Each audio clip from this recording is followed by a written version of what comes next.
Dear Heavenly God, we thank you for this week that you've given us and for all your blessings to each one of us. We know we're living in times of the agitation of the Sunday law. We know that things are continuing to escalate, and as we look at the news, as we know what's coming, and the future is not very far away. So we thank you that we can be together, encourage one another, bring us together in unity tonight. May your Holy Spirit be with us, open our hearts and minds, keep us centered and focused on what is the most important thing in our life. And this message is the most important, and that we understand it, that we apply what we know, and we know that you're our teacher. And if we have open hearts and minds, you will continue to teach us day by day as we do our part. We thank you for this. Thank you for blessing Elaine as she leads out, and for each one here tonight, and those that could not be with us, be with them as well. And we leave our lives in your hands, and we thank you for every blessing that you give us. In Jesus' name we pray, amen.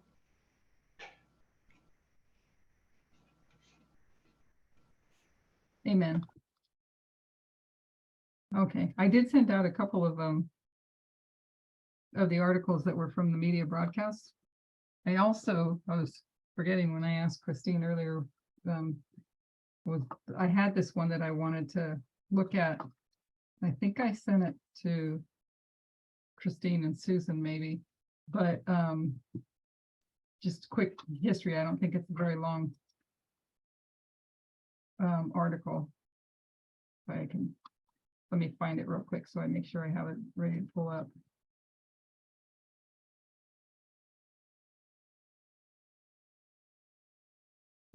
Thought I had it, so hang on one second.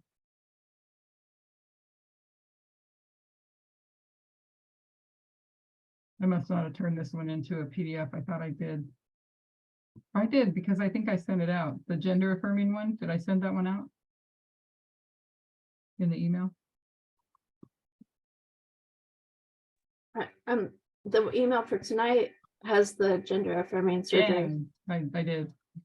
I thought I opened it and had it open ready to go, and it wasn't open. I thought maybe I didn't. Okay. This was I don't know if anybody read it. I read it a couple of days ago, but it also well, we'll read it and I'll explain as we go along. But this is talking about gender affirming surgery in 1952. A gender affirming surgery gripped America in 1952. I am your daughter. The article actually goes on to talk about what went on previously, but it's, talking about this particular person, but it's talking about how they got to where they were. And so I'll go into that in just a minute. And we'll go through and see. And this was Washington Post. So when the New York Daily News blared the headline, XGI becomes blonde beauty, operations transform Bronx youth, on December 1st, 1952, Christine Jorgensen was still recovering from surgery in a hospital bed in Denmark. So XGI blonde becomes blonde beauty, and she's still in the hospital in Denmark. 26-year-old had sailed there 2 years earlier in a desperate bid for answers, and at last had written to her parents to explain why. I'm quoting, nature made a mistake, which I have now corrected, she wrote in a letter leaked to the Daily News. And now I am your daughter. So she went to Denmark and had the gender affirming surgery, and now is saying to her parents, writing to her parents and saying that she is their daughter. So long before transgender was a part of our shared lexicon, the revelation of Christine Jorgensen captivated the public. In a post-war America with expanding scientific horizons, her transformation raised the fascinating and, to some, unsettling idea that one's sex could be altered. News of Christine Jorgensen was a seismic event for trans people. It brought attention to possibilities that many didn't know about, said Susan Stryker, author of Transgender History, The Roots of Today's Revolution. And Professor, I think I ordered that book. Pretty sure I just ordered that book. I have to double check my Amazon. And Professor Emerita of Gender and Women's Studies at the University of Arizona. The king and his husband, oh, that's another link, you can read that, sorry. When Jorgensen was born in New York City in May 1926, the experiments that would eventually help her were well underway in Europe. So she's born in 1926, and these experiments that would help her were happening already in Europe. The Austrian scientist Eugen Steinach had conducted sex-altering experiments on animals a decade before, so I'm assuming 1916. And the German physician Magnus Hirschfeld built on that work in Berlin, searching for biological causes for those who didn't conform to the conventional notions of sexuality. Among those Hirschfeld evaluated was Lily Eld, subject of the 2015 film, The Danish Girl, who underwent a series of surgeries and died in 1931 of complications from her final procedure. Hirschfeld's Institute for Sexual Science, caught in the crosshairs of Nazi ideology. Let's see, back up there. Hirschfeld's Institute for Sexual Science, caught in the crosshairs of Nazi ideology, was destroyed in 1933, and the contents of its library burned. Hirschfeld was exiled, but his ideas endured. So just a side note, I did watch the movie, The Danish Girl. It is on Amazon Prime. Just a disclaimer or heads up. It's a little racy in the beginning. And what was part of it, I thought, oh, I don't think I want to be watching this one and shouldn't be watching this one. But I thought, do you have to put that in there, you know, for the movie? Did it really have to be there? But that beginning part does explain how Lily comes about, or how Lily comes out. So all this was unknown to a young Jorgensen, who was keenly aware, quoting, who was keenly aware that I was different from other boys. Jorgensen was keenly aware that she was different than other boys. In her 1967 autobiography, born into a close-knit family of Danish immigrants, she struggled with feelings of aching loneliness in her youth. Jorgensen wrote, knowing that she didn't measure up to the acceptable standards of a budding young male. She was drafted into the Army in 1945, performing clerical work to discharge soldiers at the end of World War II. Working and living amid the girl-chased GIs, she felt embarrassed by them and could in no way share in their enthusiasms. She later wrote, Jorgensen harbored romantic feelings for a male friend, feelings that remained painfully unrequited. Reflecting on her time in the Army 2 decades later, Jorgensen remembered it as a clarifying period that convinced me more than ever that I wasn't George Jorgensen Jr. After she was discharged in 1946, Jorgensen went west, attempting a career in Hollywood, but she was plagued by a nagging sense of unbelonging that geography could not fix. She returned to New York, where she tried to convince herself that her photographic work, a favorite artistic outlet, would be fulfilling enough. In 1948, she saw a psychiatrist who sought to cure her of her feminine tendencies.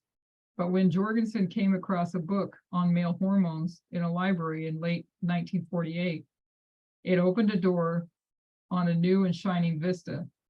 She later recalled, giving hope that her feelings had some explanation. The scientific terminology was dense, but it resonated with Jorgensen's experiences and hinted at tantalizing possible answers. this is her here. And I think I might have skipped past a couple of pictures already. 1954, assessing her body and mannerisms for the media scrutinized her, assessing her body for mannerisms for their perceived femininity. So Jorgensen enrolled in medical technician classes, managed to obtain the potent female, she enrolled in medical technician classes, managed to obtain the potent female hormone estradiol, and began experimenting on herself. She learned through a classmate's physician husband that related treatment and research were taking place an ocean away. In the spring of 1950, Jorgensen left for Denmark, where she had relatives sailing away on a one-way ticket to a new life. It was there that a Danish endocrinologist, Christian Hamburger, reassured Jorgensen that your trouble is deep-rooted in the cells of your body, as she later wrote. He began experimenting with hormone injections, monitoring Jorgensen in meticulous detail, including her daily urine output. She enthusiastically referred to herself as a guinea pig. After securing psychiatric and legal approval, Jorgensen prepared for surgery in September 1951, the first of 3 to complete the process. George Jorgensen was never coming home, she later wrote in the magazine American Weekly. This change meant she needed to obtain a new passport in Denmark. The name she chose reflected the gratitude and fondness she felt for the doctor who had treated her. In May 1951, Christine Jorgensen emerged. It was also time to tell her parents the reason for her trip, which she had withheld for fear of causing them hurt and confusion. In the letter that was soon to be shared with the rest of America, she reassured them their daughter was healthier and happier than ever. Though her parents struggled to grasp the full meaning, they cabled back, "We love you more than ever." When Jorgensen landed in New York on February 12, 1953, she was inundated by flashing bulbs as she stepped off the plane, escorted by police in heels and a fur coat. Reporters shouted questions. "Thank you all for coming, but I think it's too much," she says. But media fascination only ramped up. According to one magazine's tally, Jorgensen and her transition were the most discussed story of 1953, outranking the execution of suspected spies Julius and Ethel Rosenberg. It's like the world changed and new ideas about gender and technology and the engineerability of the self were very current in that time, said Stryker, the author and professor. Jorgensen became an avatar of this new post-World War II techno-cultural moment.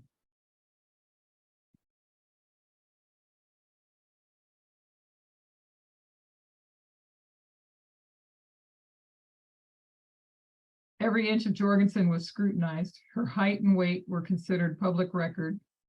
She never wears a girdle and doesn't need one, the Los Angeles Times said.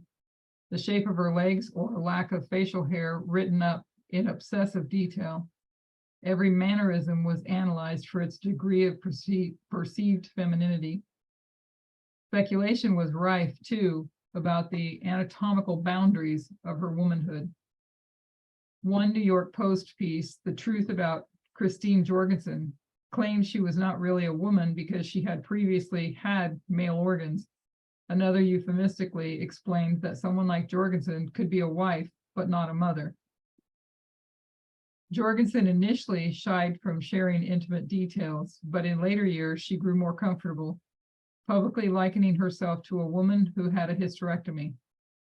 She also adapted quickly to fame. By 1953, she had an agent and a full nightclub act ready to debut.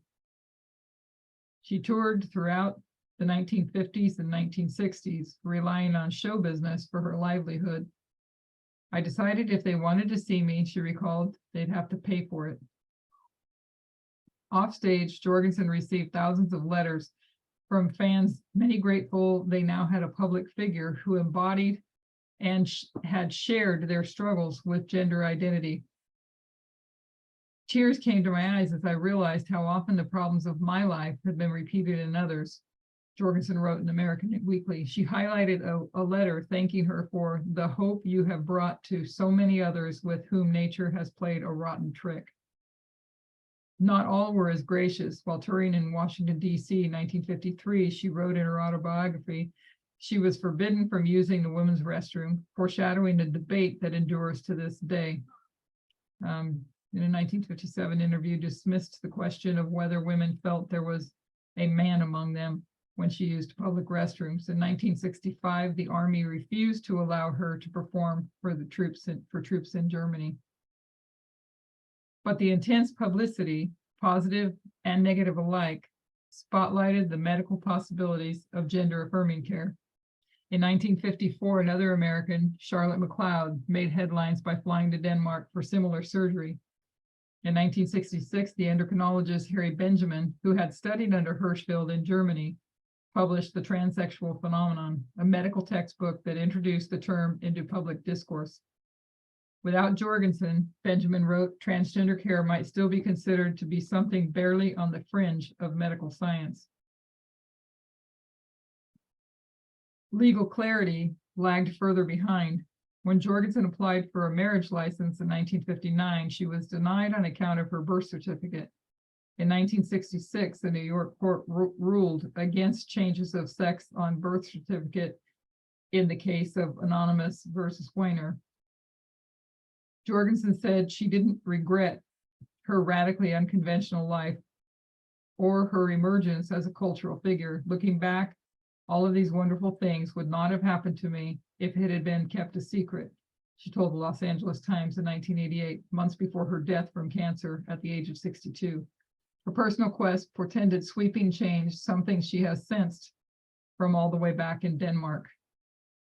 Can you realize what success for me will mean to literally thousands of people? Jorgensen wrote to friends in 1950, for I am not alone in this affliction. Any thoughts?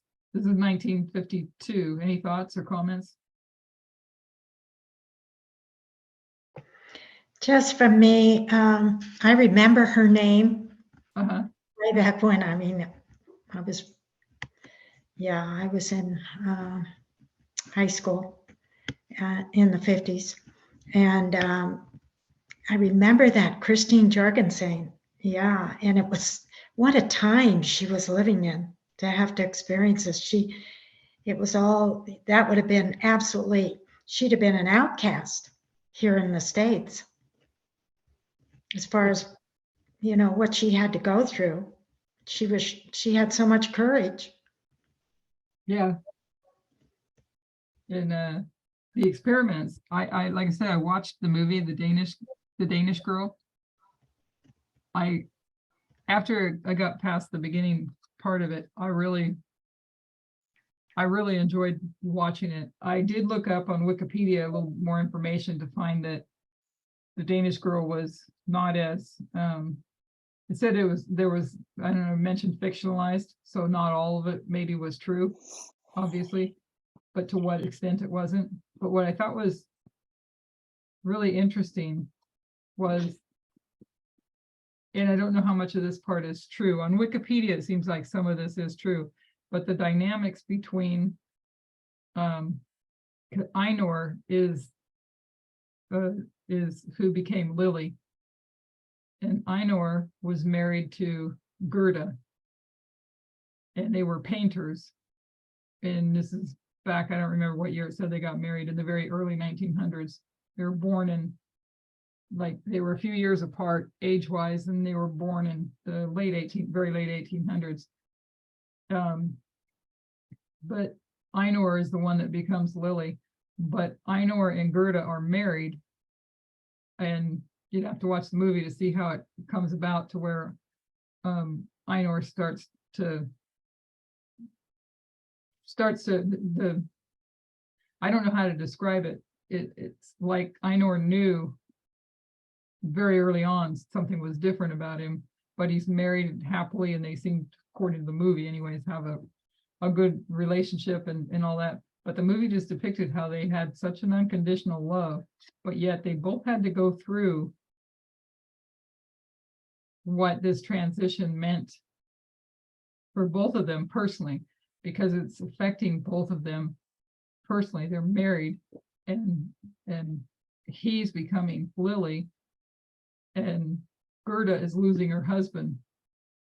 But throughout the whole thing, there was support and love. And from Wikipedia, it did say that Gerda even helped by selling her paintings to fund the surgery that that Lily eventually had. So what I thought was interesting as well, it says it on Wikipedia, but not in the movie, is that she had 4 surgeries, and it described which ones were which, but the 4th surgery was to implant a uterus into her, and the attempt to be able to eventually have children. And so I don't know that they, as best that I understand, that's not something they do or can do as of yet. That's the best that I understand. The Wikipedia page also said that Lily had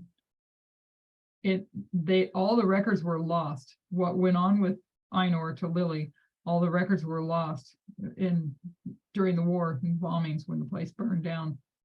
And so they did not have those records when you go forward to Christine Jorgensen. They did not have the records to go back, but it was rumored, and I think the Wikipedia said rumored, but they didn't think they were reliable. I don't know, but if they didn't have the records, I don't know. But that Einor had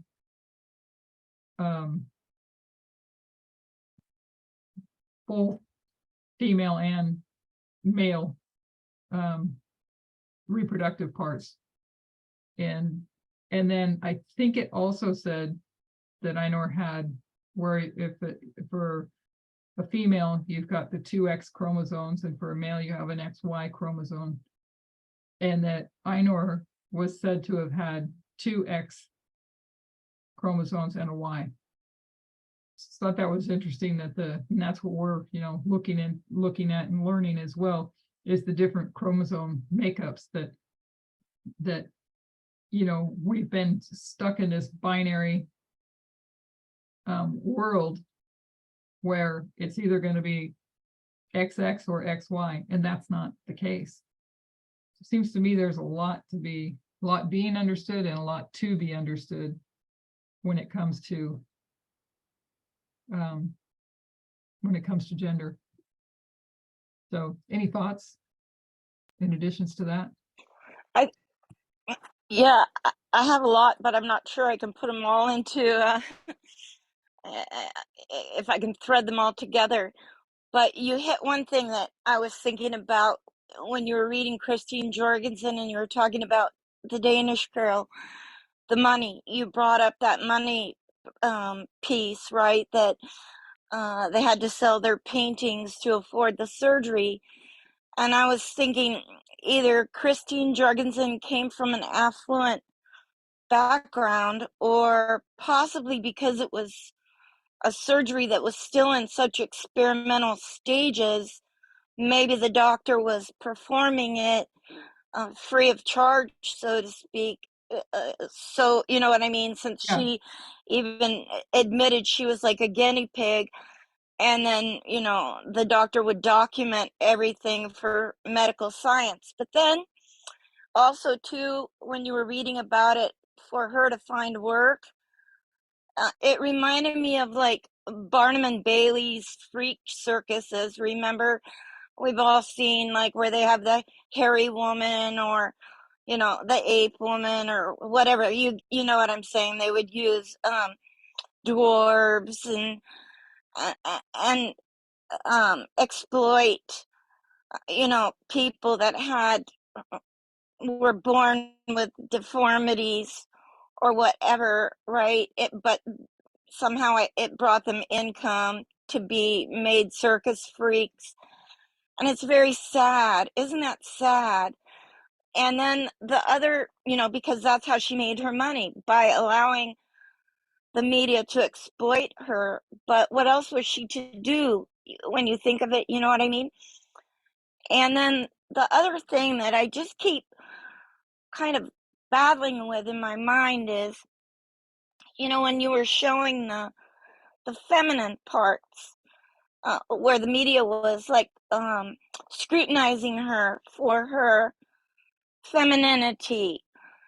And I was thinking, since we know so much, we're coming to understand that those are roles, and not even not even the way a woman has to be, or you know I don't even know if some of my traits came.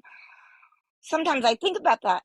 Did they come from genetic, to where I walk this way, or was it developed over time from watching and role modeling, and it's just become ingrained, because it's part of environment.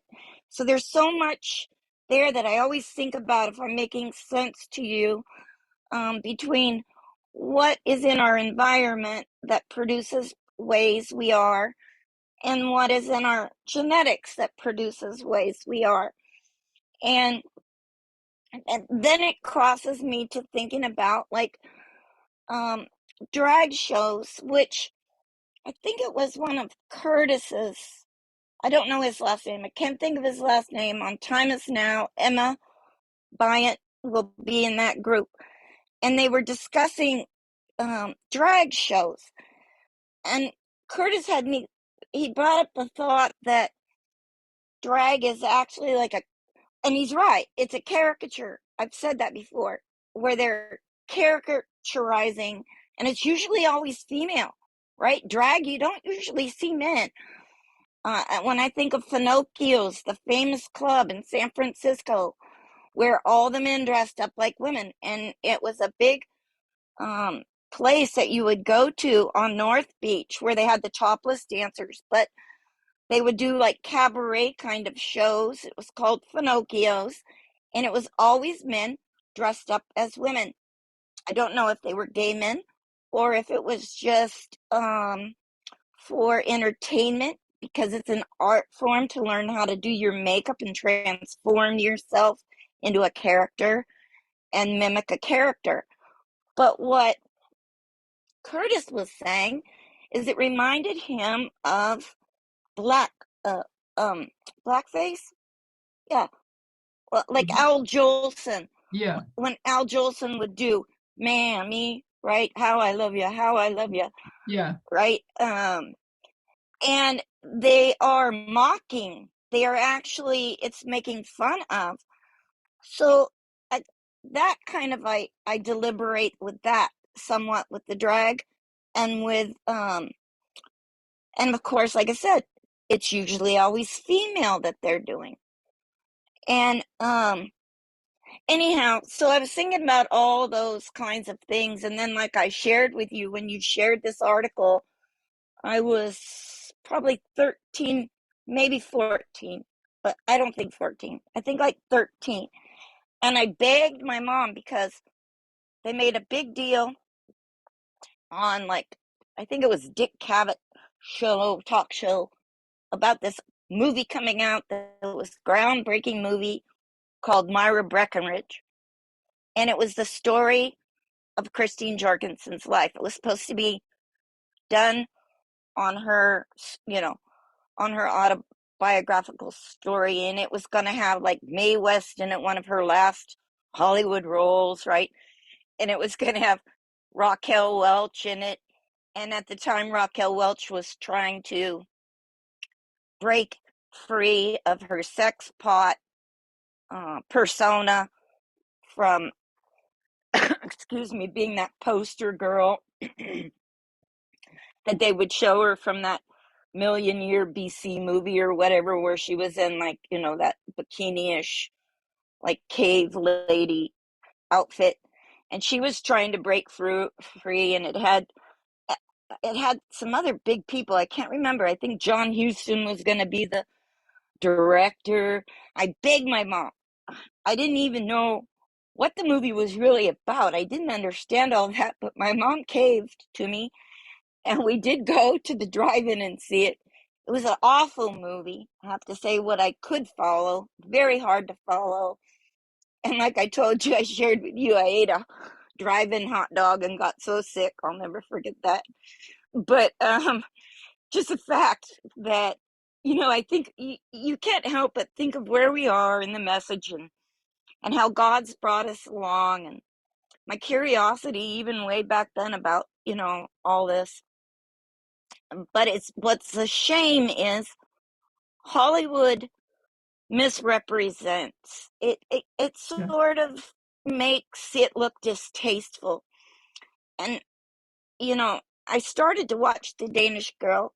I couldn't get into it. I'm not saying that I won't pick it back up, but I started, I don't know, Elaine, it's hard for me when I'm watching it being acted, I guess, because um it makes me think of also culture and the roles that we have to play, and how much more natural would it be for people if they didn't have to play these cultural feminine and masculine kind of roles.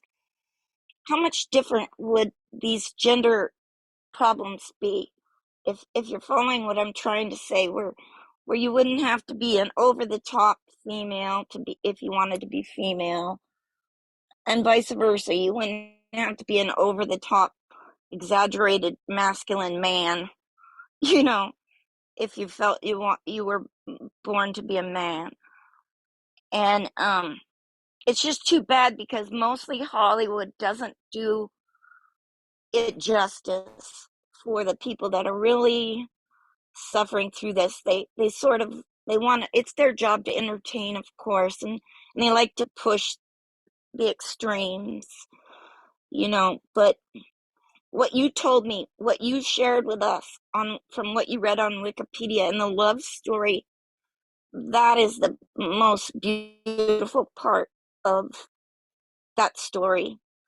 Um, you know, That um, was that was what I liked about it, it because it made me think about yes, that's the way I wish it was for everyone to go through that, to go through that yes, experience, because both parties are going through a very challenging, life-changing, difficult process within the marriage. And for anybody that watched any of the Caitlyn Jenner, whatever that was, the reality one, I Am Kate, I think, what was it called? No, not I Am Kate. I got that wrong. Caitlyn, what was it called? If you remember. I can't remember. I can't. I'm sorry, but you're close. Yeah, because It was it something did I have the am Kate one, or call me Kate or yeah, it had the one woman that was, they were married. She was born assigned male, but she's a trans woman, but as a male was married to a woman, and they remembered, yeah, I am Kate. That's what I thought. Okay, that Kate is 8 go through my name, my head as soon as I said that. I am Kate. That wasn't what it was. But their marriage survived through it, and but I gotta imagine that it would be challenging to go through that. So the marriage between Gerda and then Lily didn't survive because Lily as a woman seemed to want men. So so that change came about. And but the way at least in the way the movie showed it, it was I don't know, I sat there and I thought, I wish it was that easy for people and that supportive for people, and I know it's not. But being a movie, you brought up some of the points that Hollywood does. There was one interesting actress in there that I didn't realize who it was until I saw the credits. But Amber Heard was in that movie. oh yes, uh-huh. And Yes. she played Gerda's friend, and she, from the and she was a ballerina. You can go back onto Wikipedia and it'll show you some of that stuff, who she was. She was a ballerina and, did ballet. And anyway, so there was this, I don't know, she seemed to be the one that mentions, and I don't know if this part was true, but at least in the movie, she's the one that kind of mentions a place where Lily could possibly go to get help, but through part of the process, what's really sad is that doctors diagnosed her as schizophrenic, and probably other things too. There's one scene in the movie that the doctor's describing to Lily, as Einor still, but going to drill holes in the side of the head. So I think we all know what it means when they're going to do that. They were going to give her a lobotomy, and she fled out of there. But the things that, that a lot of people would just think they were crazy. But to have found a doctor that was actually, go ahead. And wasn't Denmark the first country in the world who accepted, did gay marriage? Yeah, so they were cutting edge. And I'm trying to remember, I think it might be Denmark is the least. In Bible study chat, somebody posted the UN, statistics of how women are treated in countries around the world. And I forget, New Zealand and maybe it's Denmark were like really good, right? Even better than the United States is. And then of course your Muslim country's the worst. But there was something else you said. Oh, I think it's very difficult to go through the transsexual transformation, surgery, and all of that, and keep everything intact, the relationship wise, because it changes the dynamics in so many ways. And when you were explaining that, I remembered the very first transsexual that I came in contact with was that I'm aware of that told me they were right. And I had never heard of such a thing was when I was 20 years old and I was working at my first hairdressing job, and my assistant, I had a hair assistant that would shampoo my clients, and she would, neutralize my perms if I was doing a haircut, that kind of thing. She was my assistant, and her name was Christine. And I didn't know just by looking at her that she was going through the actual surgery. But as we would visit over time, she would always stare at me, my shape and this and that, right? And kind of want to copy things I did. And then in the break rooms, she became more open, and she began to explain that she was having a sex change operation, and she hadn't had her breasts done yet. And anyhow, she was with a man. They had been together in the Navy, and they were married. And he was helping her pay for these surgeries, which were very expensive. And what I was going to share with you that correlates to what you said about relationship not working. What was happening is that her husband, who was a man, because they were both men when they met, but her husband liked to dress up in women's clothing. That was his thing. And Christine would come to work and complain that she didn't like him dressing up like women because she wanted a real man. And I remembered thinking to myself, I don't get it. I'm just being honest. I'm just going to straight out say it because it's what I thought. I said, I don't understand how she could want a real man when she's not even a real woman. I don't understand, right? I could not wrap my mind around it. But there you go again. It's the roles, right? It's these cultural roles, and there's so much overlap and confusion that gets in the way. And that actually caused them much problem. I don't know if they ended up breaking apart, but they were having lots of problem because she wanted a man who was going to be a macho kind of a man, not a man who liked to dress up in feminine clothing. So anyway, to make a long story short, I'm just trying to bring in some experiences to share to try and, see if this can spark anybody else's experience or thoughts on the whole subject matter. But it's very complex. So It is, and it's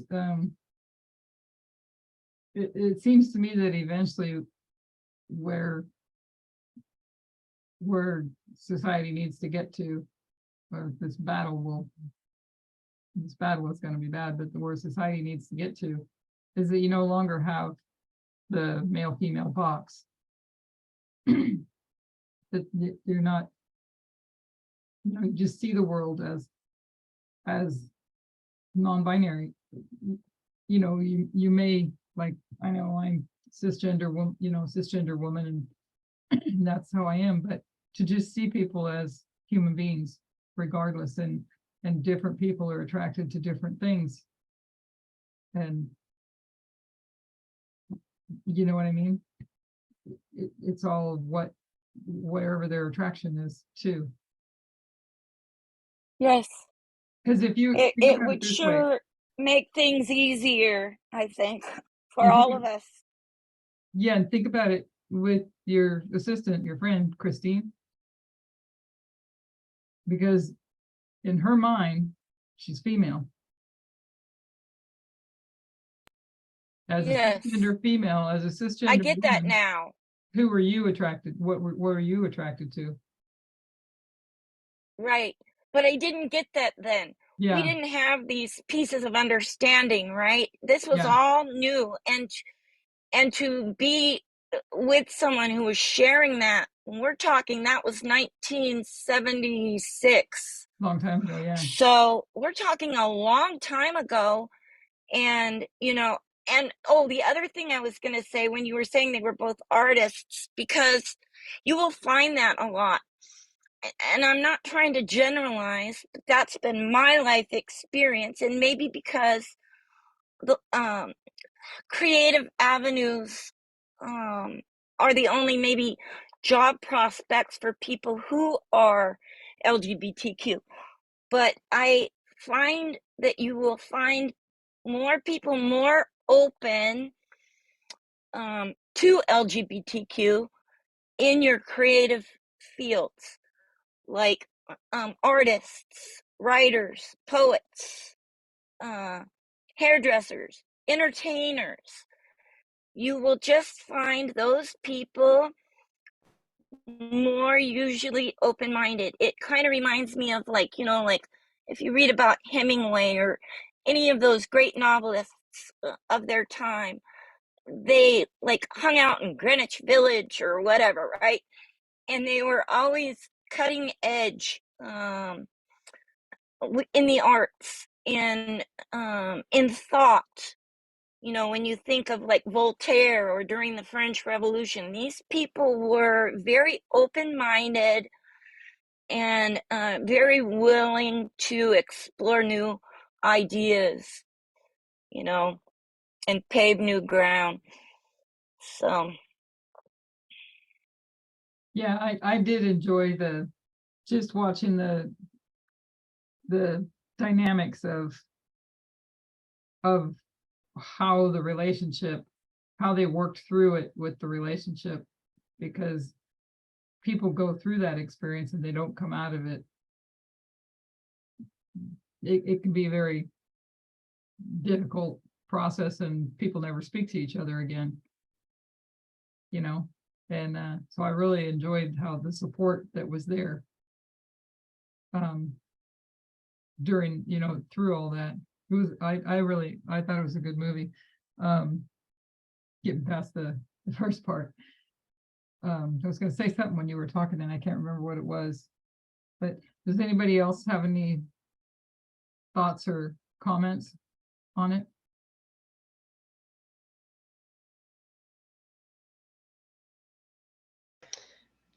I would like to thank Susan for sharing and her own experience. She's brought this out to us with, when she gave us studies, she talked a lot about what she just talked about tonight, LGBT and the drag queens. And you know what I'm seeing is that, and it's been in my life too, you know, even when you don't really understand and know the Bible, but yet there's something in the human nature that looks at these people and says they're horrible and awful and they're sinful. Even if you haven't read the Bible and Sodom and Gomorrah or whatever, and they jump to these conclusions and start judging these people. Yeah. And that was my case too. I mean, just like the world. And there was a circumstance that I saw when there was something on the news just recently with the drag queens. And I won't say who it was that was with me, but you know, they look at that and see it just like I would have seen it when I was growing up and young. And this is before it even came out into the culture like it is today. I mean, and that's why these evangelicals and these nationalists, Christian nationalists, are judging these people, and it's like they just hate them and they just want to get rid of them, and oh, they're horrible, and what they're doing to the children, like you brought up, Elaine.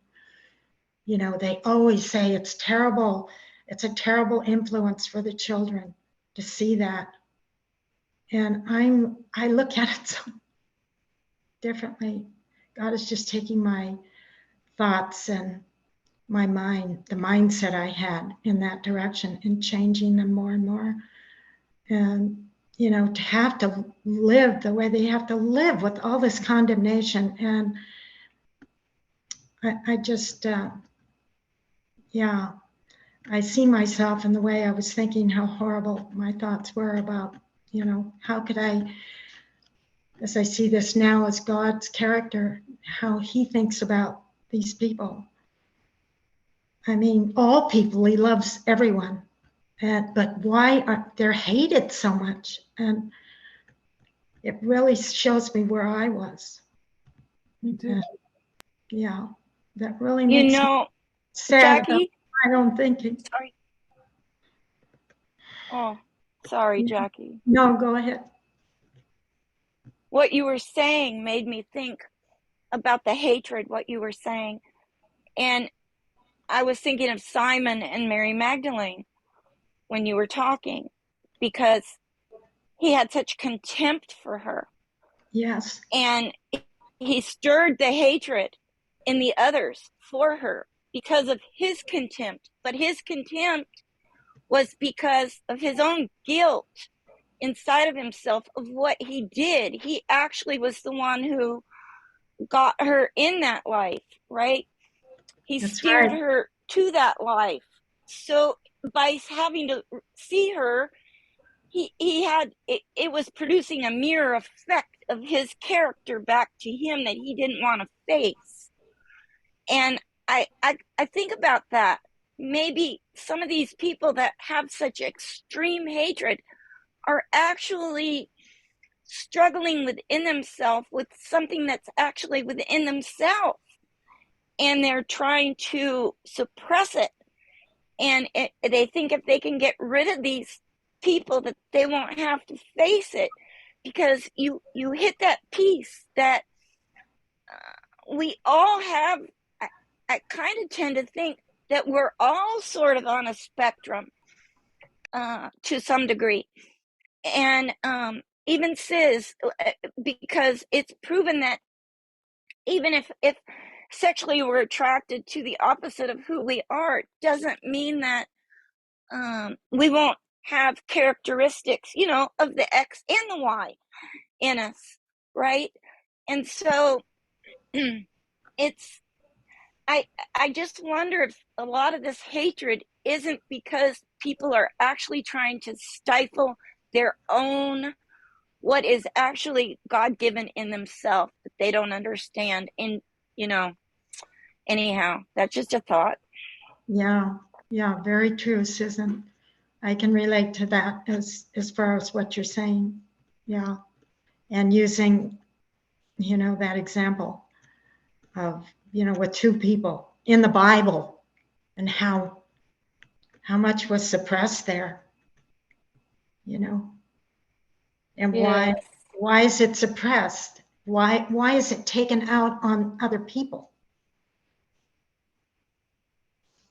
Why do Yes. they fight other people with, even if that isn't their tendency, but why they judge them? First of all, you have to judge them when you start saying, look at how horrible they are. They're not just saying, look at the behavior. They're actually condemning the whole human being Yes. for how that person is living and the example they see as so horrible, especially if children are being shown this. Like we see from DeSantis and all of his ways down there in Florida. And, it's always about the children, as Elena shared too. The example in front of these children. Look at how, no wonder our society is so corrupt. Because okay. And yet it was okay for Flip Wilson to dress up like Geraldine. Yeah. Perform. Yeah.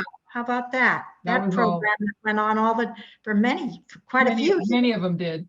Yeah. Stuff. And it was all okay then. Yeah. Yeah. There was a point that, again, it came into my head and I forgot about it. But I know you talked about Susan brought up that they were artists. Actually, Lily stopped painting. They both were painters. And Lily stopped painting. She painted as Ainur, but when she became Lily, she stopped painting. There was something else another point in there, but I don't remember what it was. But anyways, it's a good story and see some of the history of this surgery happening long before. And Susan mentioned Denmark was where the first, was it marriage or civil unions? It was in Denmark in 1989. Remember if it started as marriage or started as civil unions? Can't remember which one. But so anyways, it was good. If anybody else has anything, were you going to say something, Susan? I was just going to say I have a poor memory. So I was thinking it was the first country in the world, but maybe it was civil union, but I got a poor memory. I'd have to look it up. Yeah, I'd have to go back to one of the lines too to see it. Oh, okay. So if nobody else has anything on that, I do have a switch to something else. Any last thoughts on that? If anybody wants the article, I don't think I posted it in the chat. I could if you want the article. But I might check out the movie that Susan talked about too. You mentioned it and then I forgot about it. I meant to go look it up. The one on to look more. It's an awful movie. I wouldn't recommend it. Okay. You mean Myra Breckenridge? Yeah, it's an awful movie. Okay. Very confusing, very exploitative.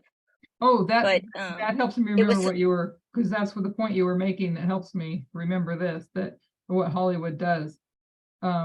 Because I remember hearing the complaints about Hollywood not using a trans person to play a trans role.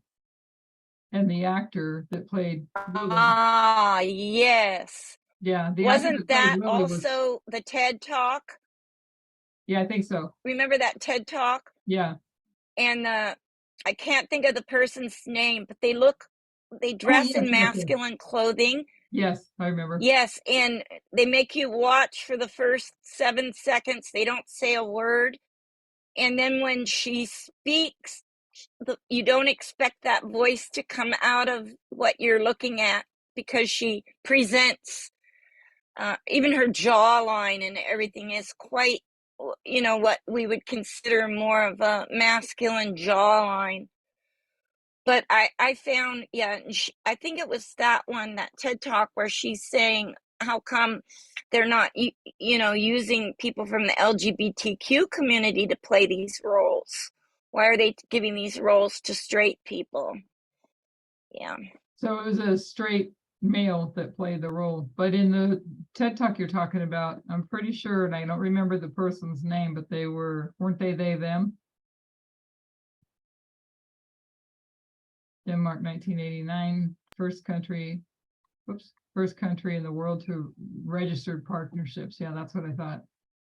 Same-sex marriage has been legal in Denmark since June 15th, 2012. A bill for the legalization of same-sex marriage was introduced by the Thorning-Schmidt one cabinet and approved by Folketing on the 7th of June, 2012.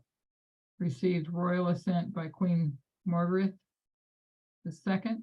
Margaret, maybe it's supposed to be Margaret, on the 12th of June, and took effect 3 days later. Denmark was the 11th country in the world to legalize same-sex marriage. It was the first country in the world to enact registered partnerships, which provided same-sex couples with almost all of the rights and benefits of marriage in 1989. Yeah, thank you for sharing that, Christine. Yeah. Thanks, Christine. So, okay, so now we're going to switch a little bit. We read something similar to this before, and I thought it would look like a, I don't think I put this one in a PDF yet. Actually, I didn't put it in a PDF because it's got some charts and things like that that are kind of hard to transfer in sometimes, and I didn't take the time to see if I could do it.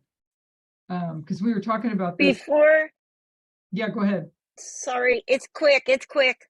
Before we read this, did you see that the Southern Baptist Church just voted to oust the big, what's his name, that started the Saddleback Ranch? Saddleback Ranch, the yeah. Saddleback Church, Warren? Purpose-Driven Life, he wrote. Yes.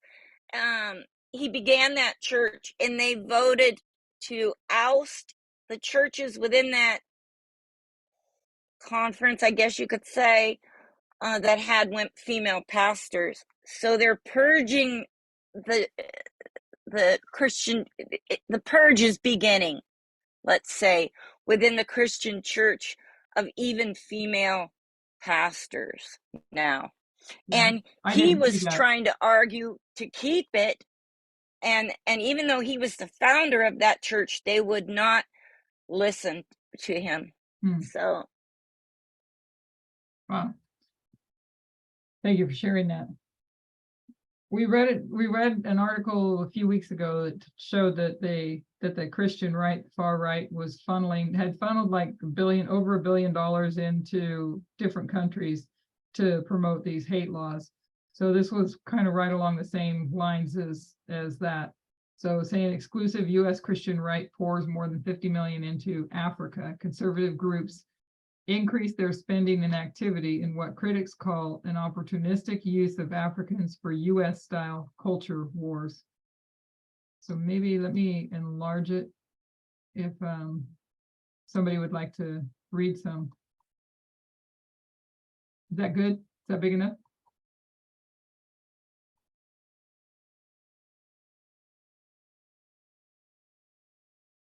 Is there somebody that would like to read? I can read. Okay, I don't know if that's in your way. Okay, go ahead. So is the title Africa, US, what was the title? Right here. Exclusive US Christian right pours more than 50 million into Africa. Okay. More than 20 US Christian groups known for fighting against LGBT rights and access to safe abortion, contraceptives, and comprehensive sexuality education have spent at least 45 million in Africa since 2007. These are the results of a new investigation by Open Democracy, which documents the scale of the spending for the first time. This is just the beginning, right? Because they're also against safe abortion, contraceptives, and sexual education. Yeah. Yeah, and I think this will have to do with in the last or the second to last Vespers class, when Brendan asked that question, how does this all fit with the King of the North? When you see the King of the North as paleoconservatives and isolationists, nationalists, how is it that the King of the North, you know, rules over all these other nations? And I think that this has to do with what that looks like. It makes sense. In parable form, you know what I mean? Yeah, no, that totally makes sense. So whether or not they become like this the United States becomes this real leader in all this movement, you can see that they've been doing this to turn those, to help those nations, you know, hate and fund them to do so. And isn't that funding coming from individual people and corporations, groups and stuff like that, not from the federal government? Right. Christians, it says it, Christian right. pours the money into it. Right. And that's what the other article said too.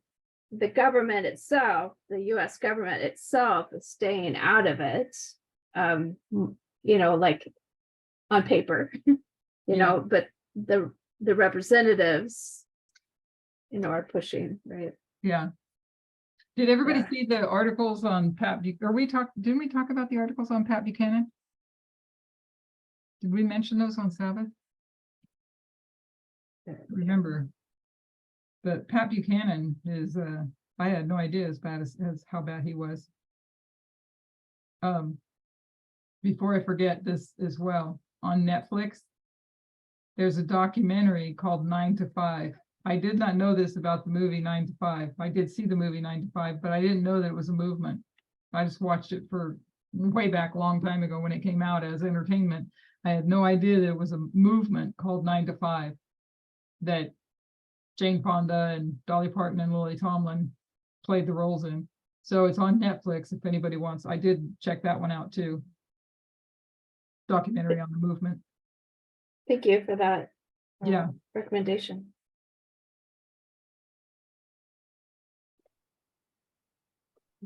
The Fellowship Foundation, a secretive US religious group whose Ugandan associate David Bahati wrote Uganda's infamous Kill the Gays bill, is the biggest spender in Africa. Between 2008 and 2018, this group sent more than 20 million to Uganda alone. Some of these groups appear to be spending increasing amounts of money in Africa. Quote, their imperialist DNA simply hunts for bigger spheres of influence, said Sylvia Tamale, a prominent Ugandan law professor and gay rights defender, in reaction to Open Democracy's findings. None of the US groups reveals the identities of their funders or details of how exactly they spend their money overseas.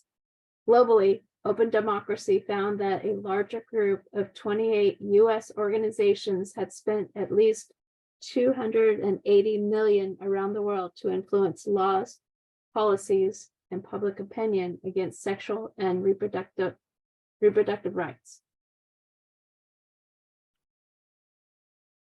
Creating mass hysteria around homosexuality is a notable component of the work of US Christian right groups in Africa, says Jessica Horn, an Afrofeminist who has studied Christian fundamentalists on the continent for more than a decade.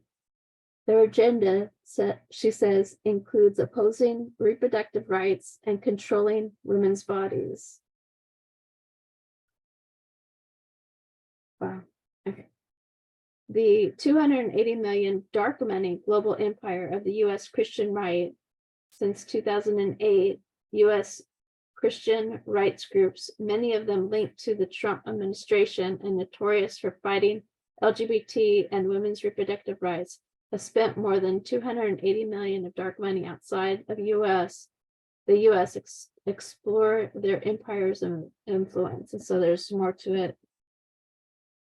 All organizations. I didn't break down these, but here's the groups. When I went through it, I didn't go through here, but here's the groups. I'll put this link in the chat because I don't think I sent this one out. But look who's on that list: the Federalist Society, Family Watch, Family Research, Exodus Cry, Focus on the Family. And yeah. Heritage Foundation, Religious Freedom Institute. You have, let's see here. Whoops. Didn't mean to do that. Okay. All organization categories: Trump Connections, WCF, anti-LGBT, anti-abortion, all regions. And there's a map here that we're going to look at. And then all years, this is them sending money. So looks like it's from, I think the article said it too already, starting in 2007. Is that right? I think that's what you read. I think so, yeah. So here's a breakdown. Here's a map. Let me make it just a little bit smaller so we can see it. But here's a breakdown of the map. And then how much, like Billy Graham, and $96 million. Fellowship Foundation, 44 million. 28 million, 21 million, 17 million. Focus on the Family. Federalist Society, 5 million. So so it's the Christian right that is funding other countries to promote their hate and hate laws. Exporting hate to Africa. Let me make it bigger again for you. Did you can you show that chart on the Muslim countries? Were they funding them a lot? Am I seeing that right? Where, a lot. Look That back at the map, you mean? pale blue aqua, Middle East Here, is the Middle East. this one you're looking at? Yeah. Yeah. Well, the reason is because of what I was reading about the Muslim community that's now voicing against transgender, with Moms of Liberty in the schools that are banning the transgender, in the states that are banning the transgender. And you wouldn't think that they would get on board with the Republicans because of the immigration, the Muslim bans that Trump did, but they are coming together with them in this hate for transgender and the gender issue. So I just was looking to see how much money they had funneled in that area. Yeah. Just a side note, in that documentary on 9 to 5, they show a little bit of Phyllis Schlafly. And so I was researching her again a little bit more today. And she actually endorsed Donald Trump in 2016.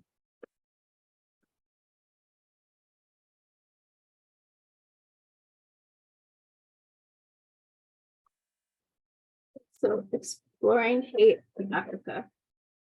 Two groups that oppose contraception and abortion, Human Life International and Heartbeat International, have spent at least 4.3 million combined on the continent. An earlier open democracy investigation found that crisis pregnancy centers affiliated with Heartbeat violate South African law on abortion counseling and discourage contraception in Uganda. it's imperialism, it's neocolonialism. It's basically the Bible that they are coming back with, which is not African. Says Sabangail Nadashe, a South African feminist who heads the Institute for Strategic Litigation in Africa, ISLA. Huh? It's interesting that this person, Simon, you did a good job, is saying that it's imperialism, neocolonialism, It is. as opposed to, it is, yeah, I know. I'm just thinking about in terms of us understanding the paleo and the, so it's the Christian right that's doing it. Imperialism, yeah, okay. It's the wheat and the tares. Because in the end times, the wheat and the tares are together until God separates them. Meaning what? What do you mean? I mean, they're Because neither the imperialists, the neocons, or the neocons or the paleocons are going to be wheat. well, I wasn't sure if that was what you meant. no, I'm saying is that they're professing to be the gospel or the word of God, or Christians, Yeah, but they're funneling millions of dollars in, and it's just hate money is what it is. yes. And that shows you that their Christian is only on the surface. Their Christianity is only on the surface, where their motives are really opposite of what they profess. Thank you I took it different, so thank you for helping me out with that, because I took it wrong. Yeah, I've been watching some of the Whitestone Media videos, and Elder Parmenter was talking about the churches and how towards the end the wheat and the tares are still in there, Mm-hmm. and then they'll eventually get separated. Yeah, It kind of reminded me of this, like they're separating themselves by their ideology or their methodology or whatever you want to call it. But they're definitely not Christians. They're opposite of what they say. yeah.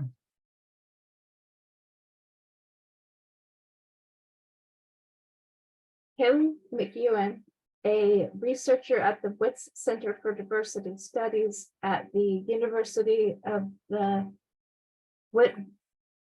Witwatersrand in Johannesburg, South Africa, calls U.S. religious right groups a well-resourced transnational network of conservative organizations. That was a mouthful. Oh, yeah.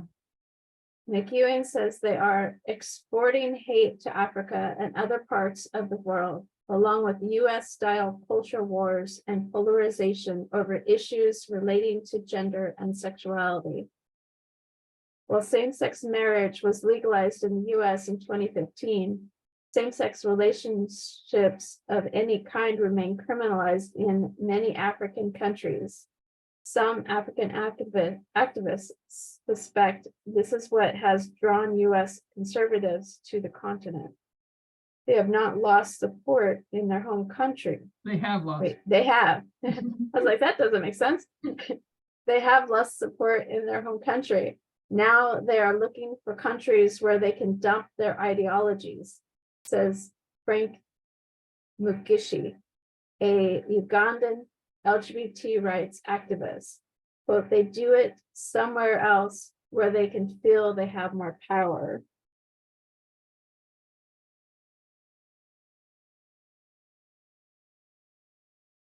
Part of a bigger plan. Some of the sorry. No, go ahead. Okay. I've been listening to these podcasts, and one that I found very interesting was on Nazi billionaires. Very well researched. The podcast is called Booked Up, and Jen Taba, a university professor, law professor, actually hosts it, and she invites people on with certain books to review the books, and it's very interesting. And so these Nazi billionaires, this money, a lot of this dark money came through the Holocaust when they went in and they where we're seeing like this Nazism rising again in the United States, like it never went away. It's like the past is not dead, right? It's still with us. And a lot of these big corporations like BMW, Volkswagen, I can't even think of things that commodities that we use, to people that own commodities that we buy. It all came from the way they confiscated the money and the businesses from the Jews, and they have kept their ideology, and they've tried to whitewash where they got the money and how they got so rich, right? In the story behind these dynasties, these very few family dynasties that own all this money that they funnel into these groups. And it was very interesting, but a lot of it even came down, one of the families, the DeFink family or whatever, it even came down from the gold that they took from those people's teeth and melted down the gold and silver in, they try and clean their image up so that people don't know the history. They try to erase the history so that people don't know where their company actually originated from. And they're the ones that bankroll a lot of this hate through these Christian organizations.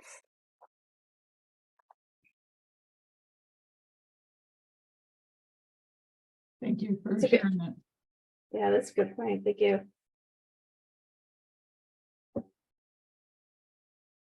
Part of a bigger fight. Frederick Clarkson is a researcher at the Political Research Associates think tank in Massachusetts, which exposed the links between US religious activists and anti-gay legislation in Uganda in 2004. He said the wider context of these groups' increasing activity and spending in Africa is a fight for the United Nations. One of the groups, Family Watch International, FWI, is campaigning to ban comprehensive sexuality education, CSE, in at least 10 African countries, and has since 2010 been coaching African diplomats on how to negotiate for conservative causes via an annual training program in the US. Would anyone else like to read? I think we're halfway through it. I can read. Thank you, Bill.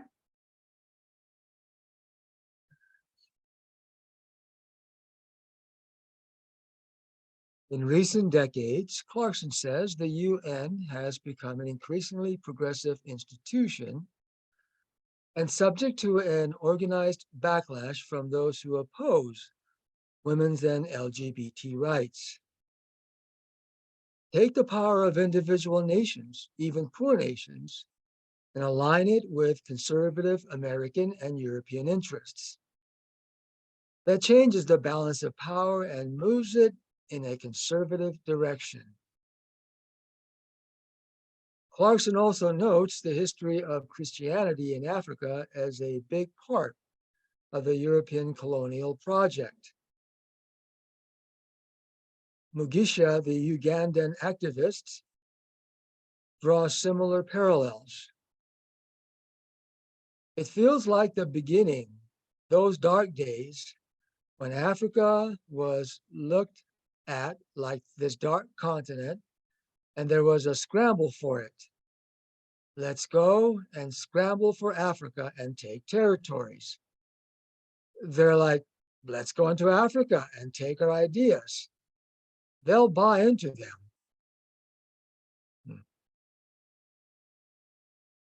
An opportunistic use of Africans.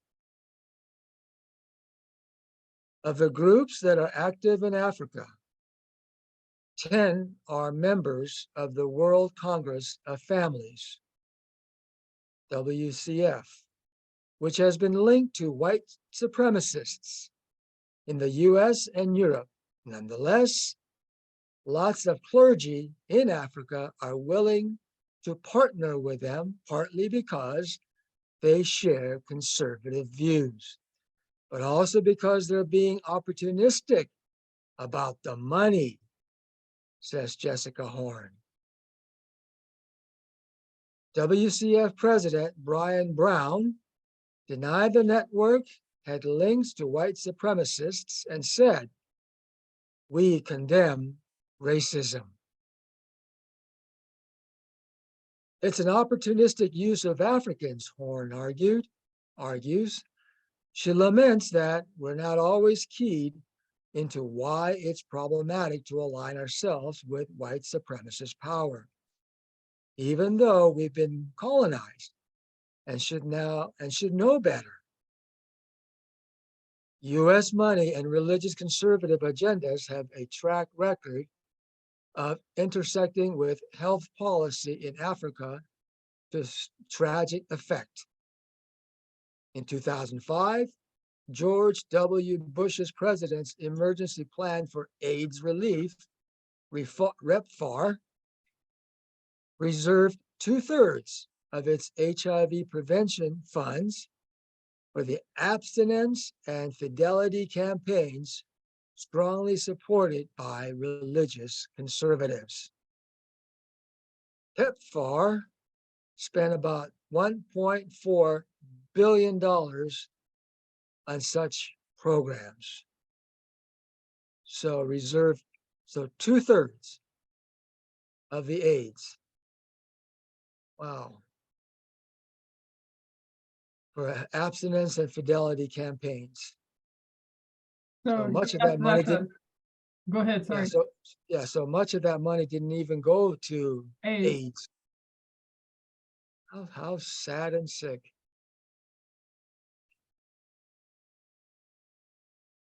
Yeah. What were you gonna say, Elaine?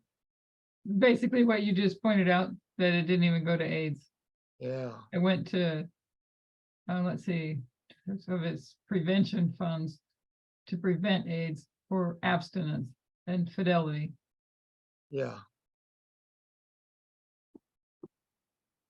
Because 2016. You know that there's drugs that they take that I see the commercials on them as well. But there's a drug that you can take and you can't transmit HIV. Yeah, I didn't know that. I know that what's his name, the famous basketball player, Magic Yeah, Johnson. I yeah, don't think he had AIDS, but he did have HIV yeah. positive, and he's on the medication, and he's I mean, how long ago? That's 20 years, at least 20 years ago, I think. Yeah. And he's still doing fine. Yeah, he's still in remission. Looking healthy, not weak and barely alive. He looks very healthy. My understanding, what I've been learning, is that you can have the HIV virus and it's dealt with medication. But if it goes into full-blown AIDS, that's what they were able to do with drugs, is to prevent it from going into full-blown AIDS, where it does usually kill them. Yeah.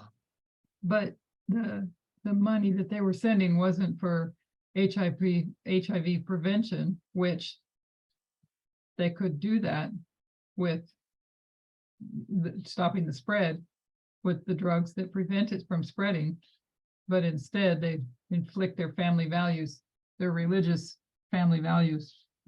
Right.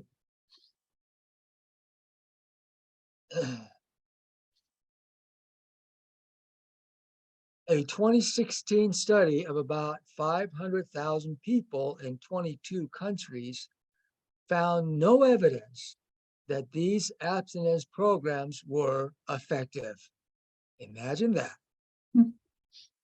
Spending money and having no effect is a pretty costly thing because the money could be used elsewhere to save lives, said Aaron Ben David, a Stanford University assistant professor and one of the researchers on the study. That's a no-brainer. In some cases, PEPFAR money supported African ultra-conservative Christians, such as Martin Sempa in Uganda, who promoted anti-LGBT sentiments. Researchers have also found that arrests and convictions under anti-gay laws have significantly reduced the use of HIV prevention and care services by gay men in Africa, undercutting the progress against the HIV and AIDS epidemic that PEPFAR sought. The Fellowship Foundation of Human Life International did not respond to open democracy requests for comment. A representative of Heartbeat International said that it is a non-profit federation of faith-based pregnancy resource centers, medical clinics, maternity homes, and non-profit adoption agencies. It said, because every woman should be loved and supported during her pregnancy, Heartbeat International celebrates and serves local and regional life-affirming pregnancy health organizations across all continents and cultures, including Africa. That just kind of seemed like an out of place comment that they made. Is that just me? I think they're trying to look good. Yeah, it seemed like a totally out of place comment. Yeah, it's like saying I'm not sexist. I love my wife and my daughters and my mother. Yeah. Faith-based pregnancy resource center. What did it say? Every woman should be loved and supported during her pregnancy. But what do they do after the woman that can't afford a child? We've seen that. I mean, this is talking about Africa, but they help women during pregnancy, but not after children are born. Susan said some of the most affected people by AIDS were Blacks, Asians, prostitutes, and IV drug users. They didn't care about those people. But when AIDS got into the blood banks and began affecting heterosexual white people, then they began to care. Yeah, you remember I was talking to my mother-in-law a couple days ago. I think it was her. And she brought up if anybody remembers the young boy that wound up and then they didn't want him in school. All the people were protesting outside not to let him in the school. Something white? Ryan White, yeah. Yeah, white, yeah.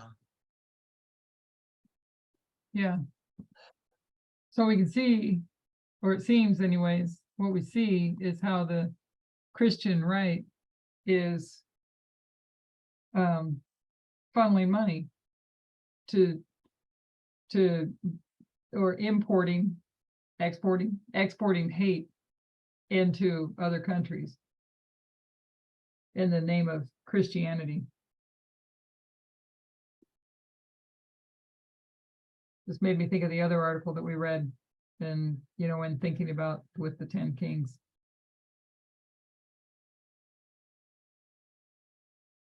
Any thoughts We still have like 30 minutes, but I don't have anything else pulled up. Or unless somebody has another direction they want to go. They are exporting the African people for their agendas. It's so evil. Yeah, exploiting. Yeah. I did have the one pulled up on Pat Robertson, if you want to look at that. It seems like we talked about it on Sabbath some. Pat Robertson's death and what he said. And when in the 9 to 5 documentary, when it shows Phyllis Schlafly, the protesters and all that are around protesting feminism, had when these were real footage picture, real pictures, real people, real pictures, but the protesters were holding up the signs that said what Pat Robertson said. If anybody that's in the Bible study thread probably saw it. If there's anybody that can quote it real quick, otherwise I'll go grab it and look at it if I can find it. We might have read it, I think, but I don't remember. But it was pretty hateful. I think we read it. Feminism encourages women to leave their husbands, kill their children, practice witchcraft, destroy capitalism, and become lesbian. I thought that was horrible. Yeah, we did read that. And That's what I thought. Yeah, that's just no word for it. And he worked with Jerry Falwell, and in that merge when the evangelicals merged with the Republican Party.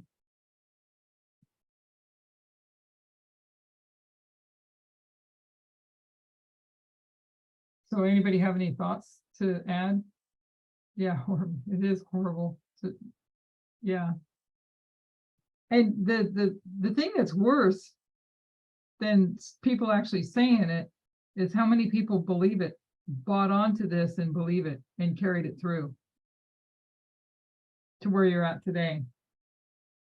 And what did we read? I think it was on Pat Robertson, and I think it was one of the articles I read on Pat Robertson, that you can trace that history straight all the way through to January 6th and the insurrection. So we could actually maybe discuss a little bit about anybody's thoughts on, if anybody watched the or been looking at the issue, the dealings of Donald Trump with the indictment. Anybody have thoughts on where that's headed? Well, Rachel Amato, she has this, I don't know, it's podcast. It's called Deja News. Yes. And she goes through the history of Spiro Agnew. And I guess Spiro Agnew had like 40 charges against him. And so the deal was that if you resign, these charges would be dropped. And so, like Trump, there's news footages of him in the rally saying, I will not resign as vice president. And so on the day of arraignment, or the day when he was supposed to go to court, he resigned just on his way to court. He resigned and went to court. And when he went to court, all charges were dropped. And so basically, what he had to do was resign from office. So on his way to court, he resigned his vice presidency, and went to court. And when he got to court, the charges were dropped. And so looking at, looking at Trump, I was listening to the interview with his niece, Mary. Yeah. Mary Trump, yeah. Yeah, and I was listening to her, and he fights, because she doesn't know what he's going to do, because he lives. I think she said he lives in constant fear, and because he lives in constant fear, he knows no other way but to do what he's doing now. Constantly attack, because he doesn't want, he doesn't want to go to jail. And so it sounded like that she was saying that there might be, if he realized he was going to jail, he would crumble. So in order not to crumble, he only has one strategy. That's just attack, and attack. So, what's, I don't know if they're going to offer him a deal. What deal would they offer him? It's not like he's in office already, that he won't run for office. I don't know. And then his the judge, the judge who was overseeing this is Aileen Cannon, and she was appointed by Trump, and she's the one when this began. Something about it. Remember, about, I don't know, half a year ago or so, there was like independent. She got him off of something or stopped something. Yeah, she did. I don't remember this, but I don't remember what it was. Right. It was independent something. If anybody remembers. And she allowed Trump to pick, I think, handpick. So independent, not jury, independent, something, I can't remember. But she's overseeing this now. Yeah. And when she did that 6 months ago, all the other appeals court judges, they said she was in the wrong for doing what she did. Right. But what she did, she bought Trump some time. And she blocked something, to where he didn't have to. Was it a grand jury thing? Something, I don't remember. Maybe somebody will post it in the chat. I don't remember specifically what it was, but yeah, she definitely favored with him. And I do remember all those other judges that wrote. I think they wrote a document about what she did was wrong, I think. Right. So now here we are. Even though, let's say she,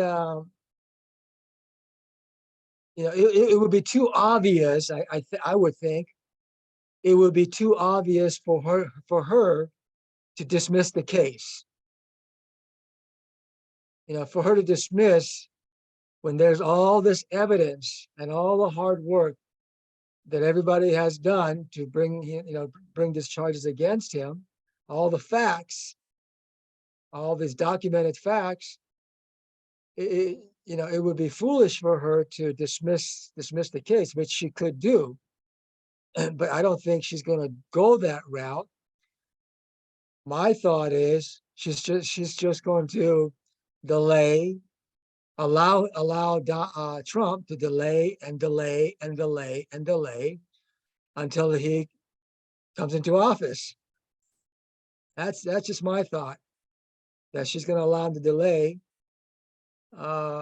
until he takes office.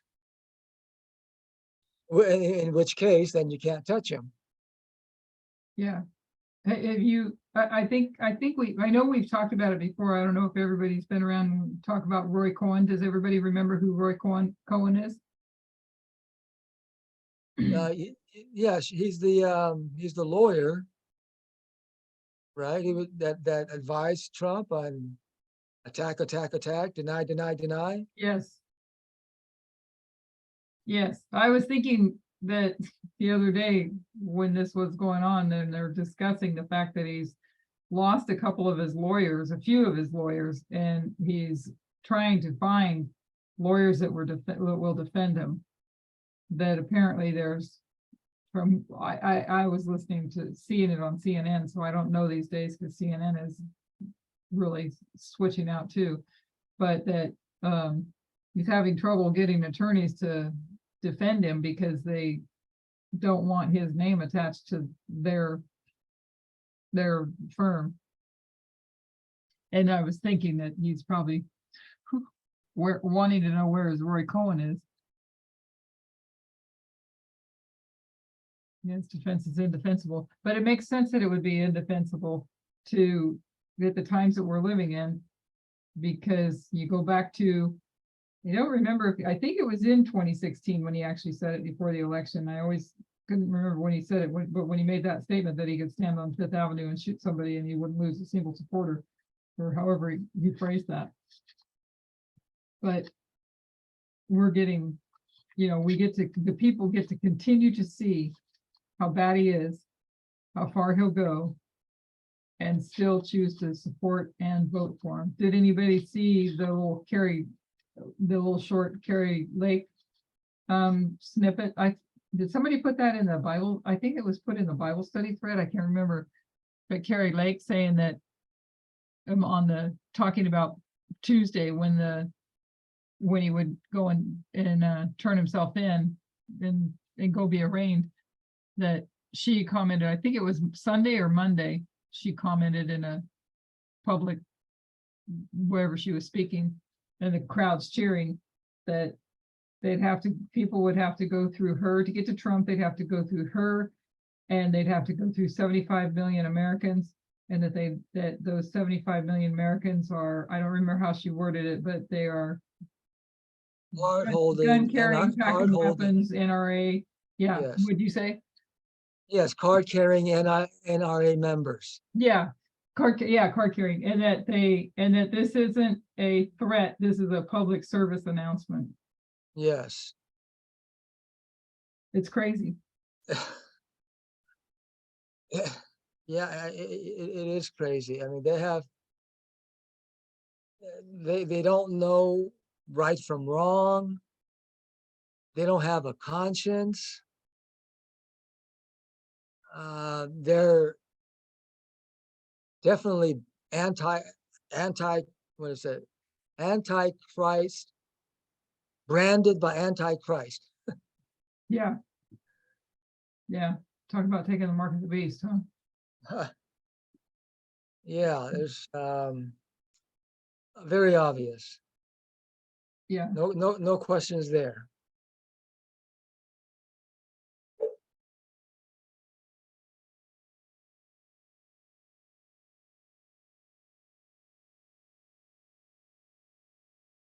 Yeah, no way he's not going to drop out of the race, Jackie, because he says that this whole thing is a witch hunt anyways, and it's all happening, and they're blaming Biden, saying Biden is weaponizing the Justice Department, and that to defeat his opponent, to keep him from winning.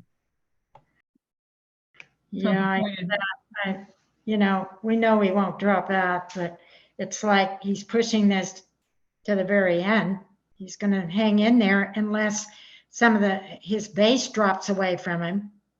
But I don't think that's going to happen. But although they did say that they thought there was going to be thousands of people there in Miami when he was indicted, and there was only like 1,000 people.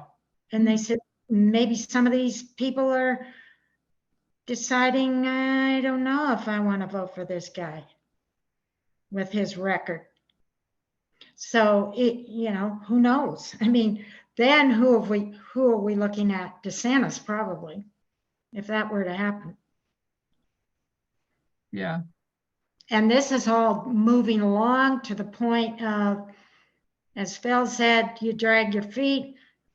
This judge that he appointed just maybe drags the feet and keeps things kind of going a little bit, but allows him to build his plan for succeeding and getting the nomination for Republican for the presidency.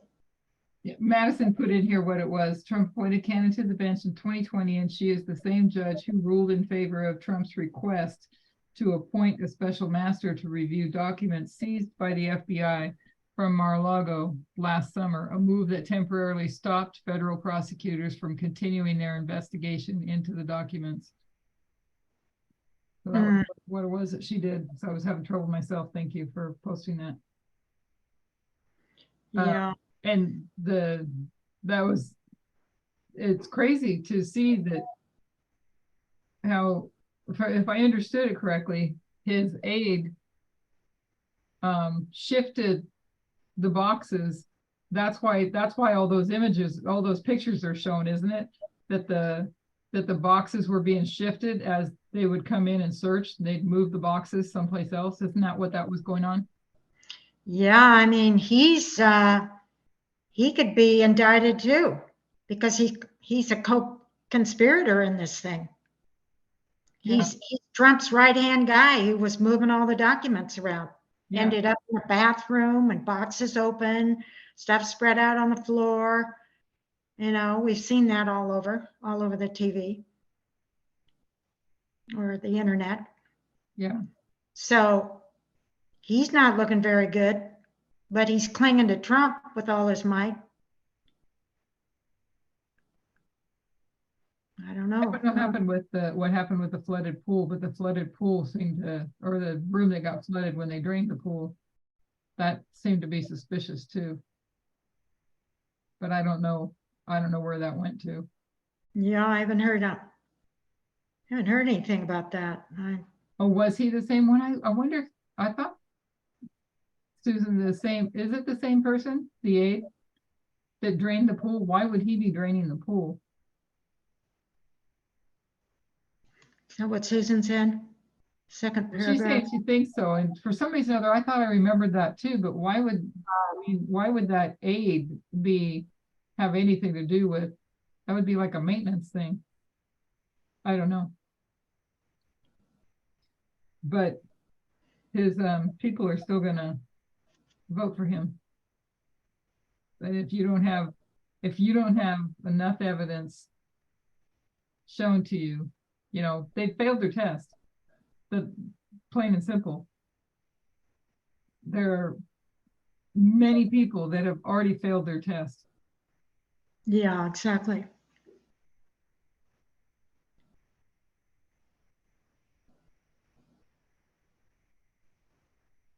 Well, he's not maybe gonna look like Spiro Agnew in his day.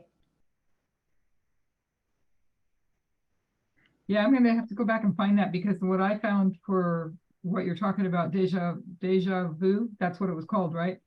Yeah. I think I only found 2 introductory things that were just a few minutes, and then I didn't find the rest of them. Isn't it new and just came out? Yeah, it's called it's not deja vu, but deja new. Deja Okay. news. Yeah, with an N. Okay, I'll try to find it, because I know that I saw that in my notifications, but what I found was just like a 5-minute introduction to it. Yeah, no, she has a whole, I think it was like almost 20 minutes, I think. Yeah, I saw it too, Phil. And she's gonna continue on with investigation of what she's doing and bring it to her platform now. Yeah, she's, you know, I've been listening to for about a year, ever since Luke mentioned her last year sometime. Mhm. She's very smart, Very, very Yeah. intelligent woman. very intelligent, Yeah, and very unbiased. absolutely. Yeah, she's not biased. I heard her speak. Was it a university, I think? Maybe, I don't know, many years ago. Mm-hmm. And she's non-biased. She's pretty straight. Yeah, and she was on Lawrence's show, right? Yeah, Yeah, because I listened to him quite a bit. MSNBC.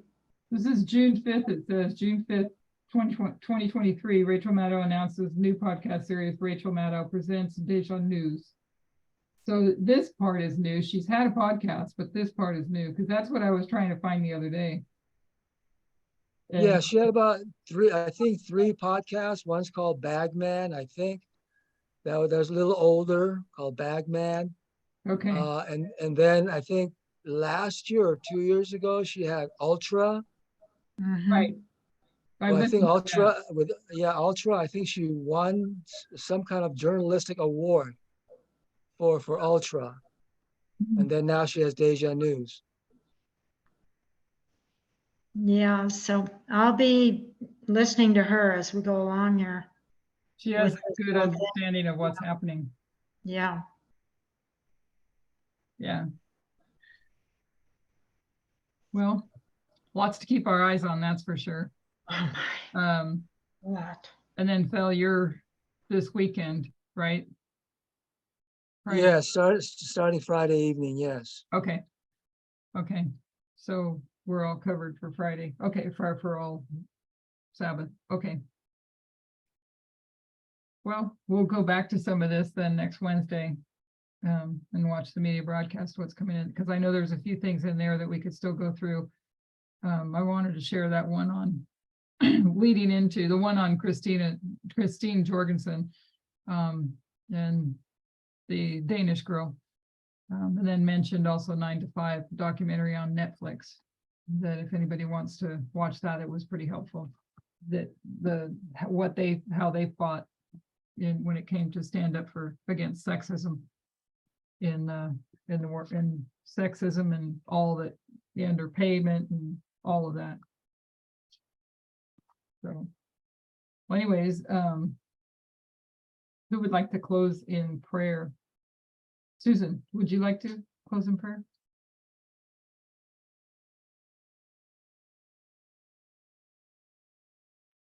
Okay.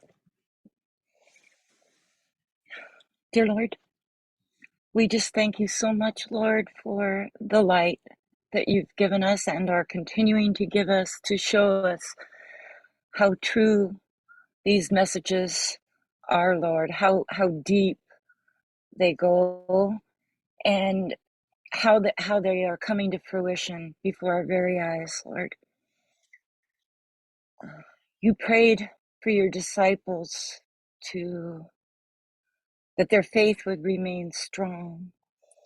And Lord, my prayer tonight is that all of us, our faith will remain strong, and that we will stay courageous and true to this message, and to giving this message when the time comes, Lord, that you have us speak this message and not just be observers, Lord, that we will stand up and that we will say what we need to say, and not have any fear within us, Lord, because perfect love casteth out all fear.